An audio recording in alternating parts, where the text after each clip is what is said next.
En el verano de 1943, un solo avión despegó desde un aeródromo secreto en el corazón de Alemania con la capacidad teórica de destruir una formación entera de bombarderos aliados en cuestión de segundos.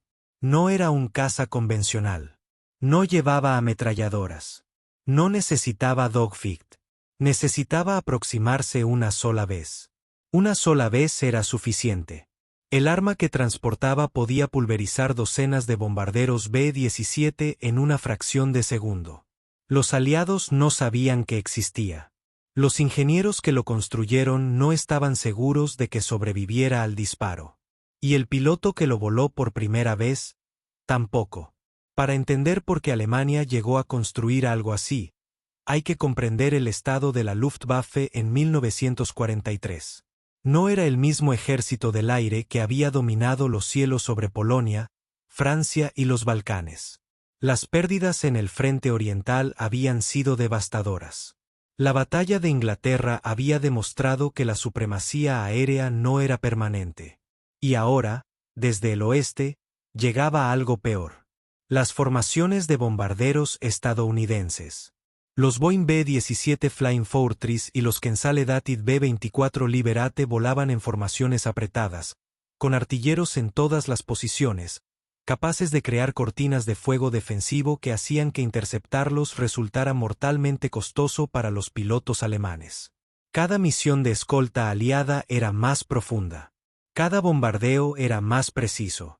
Las fábricas de Weinfurt, Regensburg, Ploietti, los aliados estaban apuntando sistemáticamente al corazón industrial del Reich.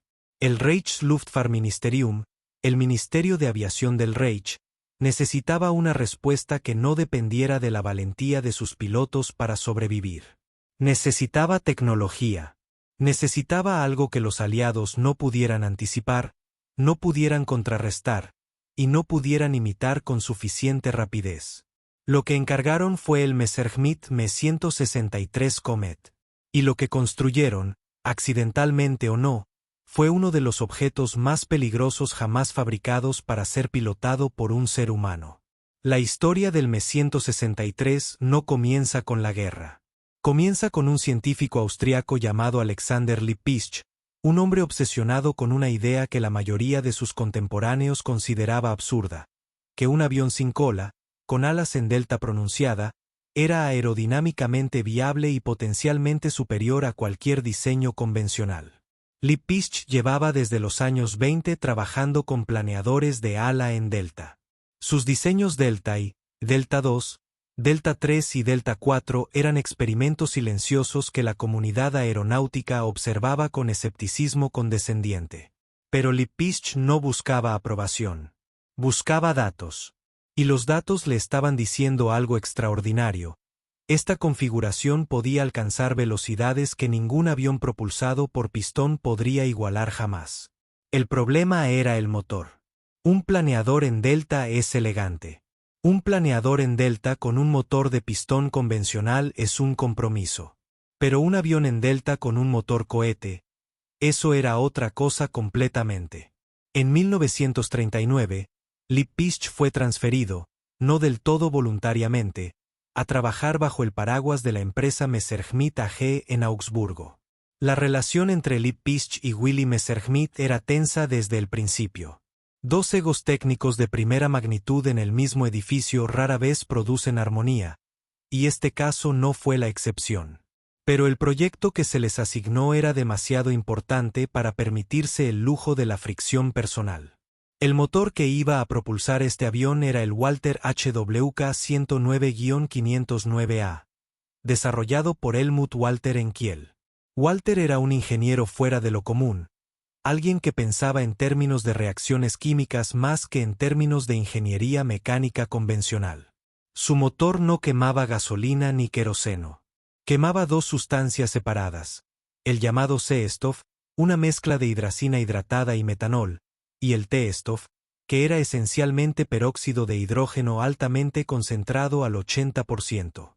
Cuando estas dos sustancias se combinaban en la cámara de combustión, la reacción era instantánea, violenta y generaba un empuje que ningún motor a pistón de la época podía igualar. En condiciones óptimas, El Walter 509A producía aproximadamente 1.700 kilogramos de empuje, suficiente para propulsar un avión de 2,5 toneladas a velocidades que rozaban los 960 kilómetros por hora.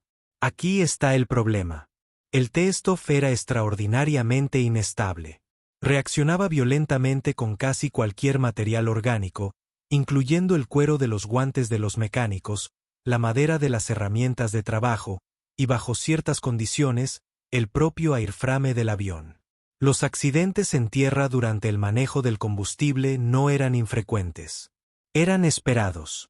Los mecánicos trabajaban con trajes especiales de tela sintética, siguiendo protocolos estrictos que, sin embargo, no podían eliminar completamente el riesgo.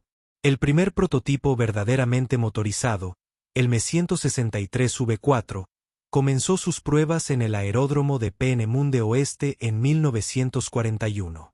El piloto asignado a estos vuelos iniciales era Heini Dittmar, uno de los planeadores más talentosos de Alemania, un hombre que había establecido récords de distancia en planeador y que tenía una comprensión intuitiva del vuelo sin propulsión que lo hacía particularmente adecuado para entender cómo se comportaría un avión con el perfil aerodinámico del Me-163.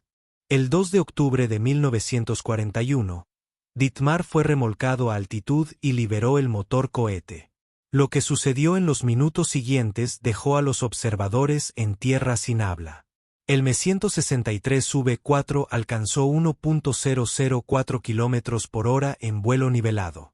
Era la primera vez en la historia que un avión pilotado superaba los 1.000 km por hora. El propio Dittmar reportó que el avión comenzó a volverse incontrolable aproximadamente en ese punto, con vibraciones y pérdida de respuesta en los controles que más tarde se identificarían como efectos de compresibilidad, los precursores de lo que en años posteriores se llamaría la barrera del sonido. Dittmar cortó el motor y planeó de regreso. El récord fue clasificado de inmediato. El mundo no lo sabría por años. Pero el Reichsluftfahrtministerium ya tenía lo que necesitaba para justificar el programa. Prueba de que la tecnología era real. Ahora necesitaban convertirla en un arma. Aquí la historia del Me-163 se bifurca de forma trágica, porque los militares y los ingenieros nunca estuvieron completamente de acuerdo sobre qué tipo de arma debía ser. Lippisch quería refinamiento adicional, pruebas más extensas, soluciones para los problemas de estabilidad a alta velocidad. El ministerio quería producción. Quería aviones en el frente. Quería resultados para ayer. Esta tensión produciría consecuencias letales. El avión de producción, designado Me-163B1 Acomet, difería en varios aspectos del prototipo de Dittmar. Tenía una envergadura de 9,3 metros, una longitud de apenas 5,69 metros, y un peso máximo al despegue de aproximadamente 4.310 kilogramos cuando estaba completamente cargado de combustible. El motor Walter 509A estaba instalado en la parte trasera del fuselaje, con los dos tanques de combustible, C-STOF y T-STOF, separados por mamparos metálicos y válvulas de seguridad que en la práctica fallaban con una frecuencia perturbadora. El avión despegaba desde un carrito de ruedas que se dejaba caer después del despegue y aterrizaba sobre un patín central retráctil. Esta solución de aterrizaje era otro punto de tensión. Sin ruedas de tren retráctil, el avión era extremadamente vulnerable en el momento del aterrizaje. Un aterrizaje duro podía sacudir los tanques de combustible. Un sacudón en los tanques podía provocar una mezcla accidental de propelentes. Una mezcla accidental de T-STOF y C-STOF fuera de la cámara de combustión controlada producía una explosión que no dejaba tiempo para reaccionar. Varios pilotos murieron de esta forma. No en combate. No por fuego enemigo. Al aterrizar. La unidad de combate que recibiría el Comet fue el Jagdgeschwader 400, conocido como JG-400, formado específicamente para operar esta aeronave. La base principal de operaciones fue el aeródromo de Brandis, al este de Leipzig, aunque también se utilizaron Venlo en los Países Bajos y Stargard en Pomerania. El comandante inicial de la unidad de pruebas y luego de combate fue el mayor Wolfgang Spate, un as experimentado con más de 90 victorias confirmadas en el frente oriental, alguien que entendía tanto la guerra aérea como las exigencias psicológicas de volar tecnología experimental en condiciones reales de combate. Spate fue brutalmente honesto en sus evaluaciones del Comet. Era extraordinariamente rápido. Era también extraordinariamente difícil de volar con precisión. La duración del motor en plena potencia era de aproximadamente 7 minutos y medio. 7 minutos y medio para subir, interceptar, atacar y regresar. Después de eso, el avión era un planeador. Un planeador muy aerodinámico con excelente planeo. Sí, pero un planeador al fin. Y los pilotos aliados lo sabían. Aprendieron rápidamente que si podían sobrevivir el primer ataque del Comet y mantenerse cerca de él durante la fase de planeo, podían derribarlo con relativa facilidad. El armamento del Me-163B1A consistía en 2 cañones Mk-108 de 30 milímetros, instalados en la raíz de cada ala. El Mk-108 era una elección lógica para un interceptor de alta velocidad. Cañón corto, alta cadencia de fuego, proyectiles de gran calibre capaces de destruir un bombardero con 3 o 4 impactos. Sin embargo, la velocidad de aproximación del Comet a las formaciones de bombarderos era también su mayor problema táctico. La diferencia de velocidad entre el Me-163 en ataque y un B-17 en formación podía superar los 500 km por hora. A esa diferencia de velocidad, el tiempo de disparo disponible se medía en fracciones de segundo. Incluso los pilotos más experimentados encontraban que su tiempo de puntería efectiva era casi nulo. La solución propuesta fue el sistema SG-500 Jagdfaust, un armamento experimental instalado en algunos ejemplares que consistía en tubos de cohete verticales instalados en el ala, diseñados para dispararse automáticamente al detectar la sombra de un bombardero al pasar por debajo. Era tecnología de proximidad primitiva. Funcionaba, en el sentido de que podía detonar. Si funcionaba con precisión táctica es otra cuestión. El primer combate confirmado del Me-163 tuvo lugar el 16 de agosto de 1944, cuando pilotos del JG-400 interceptaron una formación de B-17 sobre las instalaciones petroquímicas de Merseburg. Las crónicas de ese día son contradictorias en los detalles, pero confirman que los bombarderos aliados fueron interceptados por aviones de velocidad sin precedentes que los artilleros de los B-17 describieron como borrosos. Como objetos que atravesaban la formación antes de que pudiera reaccionarse. La sorpresa psicológica fue real. El daño táctico fue limitado. Esto se convertiría en el patrón del Me-163 a lo largo de su historial de combate. Velocidad sin precedentes. Impacto psicológico extraordinario. Efectividad táctica decepcionante. Las razones eran múltiples. Los problemas de armamento ya mencionados. La corta duración del motor. La vulnerabilidad durante el despegue y el aterrizaje, fases durante las cuales los cazas aliados de escolta aprendieron a posicionarse para atacar. Y la disponibilidad operacional. El T-Stoff y el C-Stoff eran difíciles de producir, difíciles de transportar y extremadamente difíciles de almacenar de forma segura. A medida que la situación logística alemana se deterioraba en 1944 y 1945, mantener los Comet operacionales se volvía progresivamente más difícil.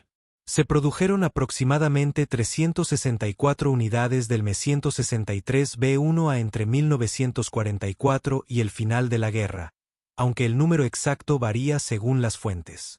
De estas, una fracción realizó misiones de combate reales. El número de victorias confirmadas atribuibles al Comet es motivo de debate académico, pero las estimaciones más conservadoras y académicamente defendibles oscilan entre 9 y 16 victorias confirmadas. Para un programa que consumió recursos humanos, materiales y de ingeniería de forma significativa, el balance es sobrio. Y sin embargo, los pilotos que lo volaron describieron la experiencia en términos que no tienen equivalente en ningún otro avión de la guerra. El teniente Rudolf Opitz, uno de los principales pilotos de pruebas del programa, Habló del Comet en términos que se acercan más a la poesía técnica que al informe militar. A plena potencia, el motor te empujaba contra el asiento con una fuerza que ningún motor de pistón podía generar. La subida era casi vertical.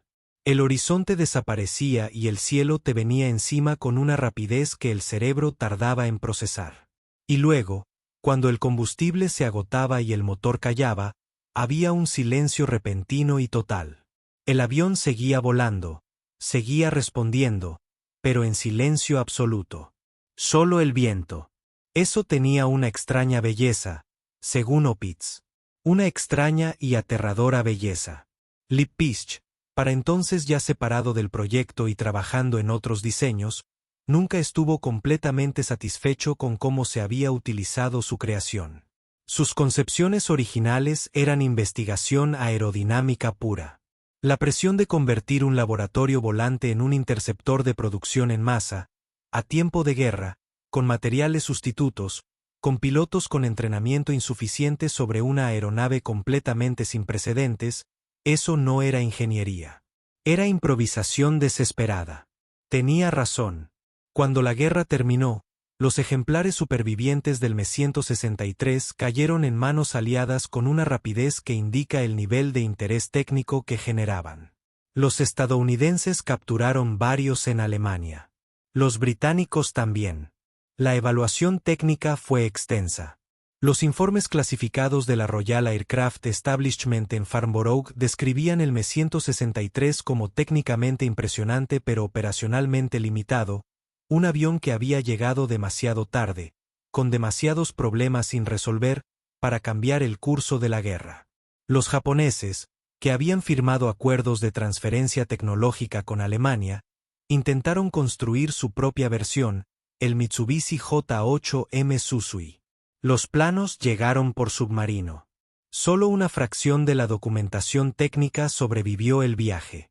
El único ejemplar japonés que voló con motor lo hizo el 7 de julio de 1945, meses después de que los últimos Comet alemanes habían dejado de volar.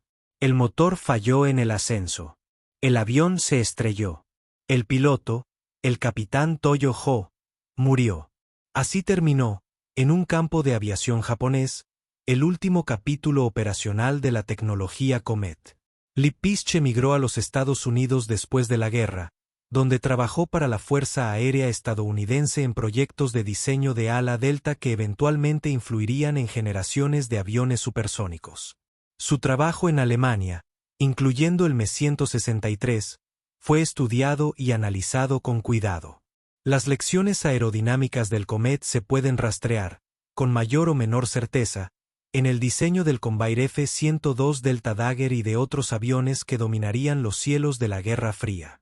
El Walter HWK-509A no fue el futuro de la propulsión aeronáutica. Ese futuro pertenecería al turborreactor, como el que ya había comenzado a desarrollarse en el propio Me-262. Pero la propulsión cohete en aviación no desapareció. Evolucionó. Migró hacia los misiles balísticos, hacia los cohetes espaciales, hacia tecnologías que cambiarían el mundo de formas que ni Lippisch ni Walter podían haber anticipado en los aeródromos secretos de 1941. El Me-163 Comet fue muchas cosas a la vez. Fue un logro técnico genuino. Fue un arma con defectos fatales. Fue la demostración de que la velocidad sola no gana guerras. Y fue la prueba de que incluso en las circunstancias más extremas, la mente humana puede producir objetos de una originalidad perturbadora. 9 victorias. Quizás 16. Y 364 aviones que consumieron vidas de pilotos, recursos que Alemania no podía permitirse perder, y el talento de ingenieros que podrían haber cambiado la historia de la aviación en tiempos de paz. La guerra no es el laboratorio ideal para la innovación técnica. El Comet lo demuestra mejor que casi cualquier otro programa de la Segunda Guerra Mundial.